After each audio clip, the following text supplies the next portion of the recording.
مسرحيتنا اليوم باسم الحارة المنسية من تأليف وإخراج كاوى فتاح، ويقدمها لكم فرقة مركز محمد شيخو للثقافة والفنون. شما والمولدين هاخذين شما شحقي ويدو ولدات هذا ولد هبل شحقي ويدو كهرباء هبل بس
فأنا كان وجهة نظري إنه هي قدمت المشهد بواقعية.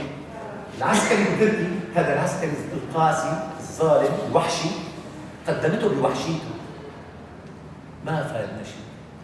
طبقنا المدرسة الإيطالية في المذهب الإيطالي التعبيري اللي بيقول عندما تضيف رقصة أو حالة مشهدية غنائية يجب، هي قاعدة بتكون عندي، يجب أن تقول ما قاله المشهد أو خلص، قلنا لا، وتضيف عليه.